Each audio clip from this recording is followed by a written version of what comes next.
छत्तीसगढ़ के घने जंगलों के बीच बसे कांकेर जिले के दुर्गू कोंदल विकासखंड का ग्राम पित्ते फुलचू, जहां आज भी शिक्षा जर्जर दीवारों और गिरती छतों के बीच अपनी आखिरी सांसें ले रही है।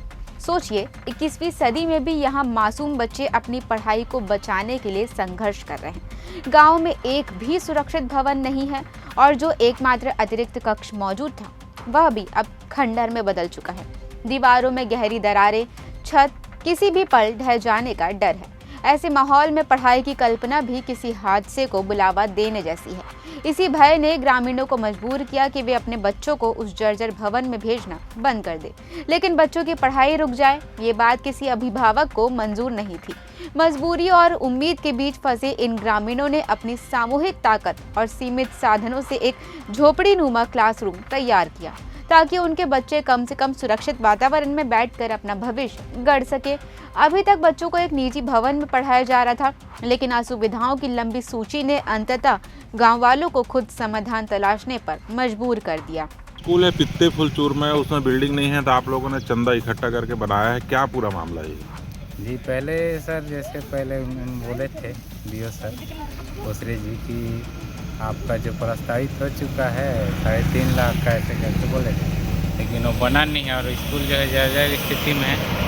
और बारिश तक का 6 महीना हम लोगों ने गायता प्रमुख गांव का वहाँ पे तो मतलब क्लास लगा रहे थे, तो वहाँ जिस टाइप का माहौल होना था वैसे नहीं हो पाता है। उसी के हिसाब से इन लोग गाँव वालों ने मीटिंग रखा और चंदा वगैरह किए और हम लोग भी सहयोग किए। टीचर तो शिक्षक हैं वहाँ, तो दोनों मिलकर ऐसे किए और उसके बाद इन लोग संडे को, रविवार को वो मरम्मत किए हैं झोपड़ी का। जनसेवा की मदद से बनाई गई ये झोपड़ी आज इन बच्चों की नई पाठशाला है, जहां दीवारें मिट्टी की हैं, छत तिरपाल की, मगर अंदर बैठने वाले बच्चों की आंखों में सपनों की चमक वैसी ही है जैसे किसी भव्य स्कूल में पढ़ने वाले बच्चों की होती है। कड़वा सच यही है कि इस स्कूल के अतिरिक्त भवन पर स्कूल जतन योजना के तहत करीब 3 लाख रुपए खर्च किए जा चुके हैं, पर वह भवन आज भी उपयोग लायक नहीं बन पाया।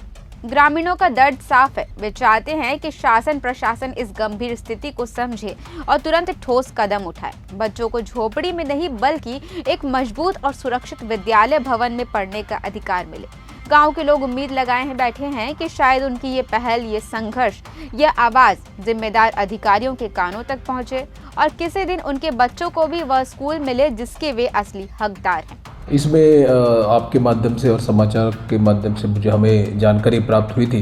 हालांकि ये भी जानकारी प्राप्त हुई कि स्कूल जतन में भी उसमें कुछ खर्चा किया गया था, फिर भी स्कूल नहीं बन पाया है।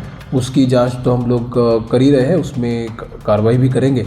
इसके साथ साथ हमारे अभी कुछ डिस्क्रिशनरी फंड जो हमारे पास उपलब्ध रहता है, उसके अंतर्गत हम स्कूल की बिल्डिंग भी सैंक्शन कर रहे हैं। फिलहाल ये पूरे मामले पर आपकी क्या राय है, मुझे नीचे कमेंट करके बताएं। साथ ही वीडियो को लाइक करें, शेयर करें और इस तरीके की और जानकारियों के लिए CGNN लाइव के साथ बने रहें।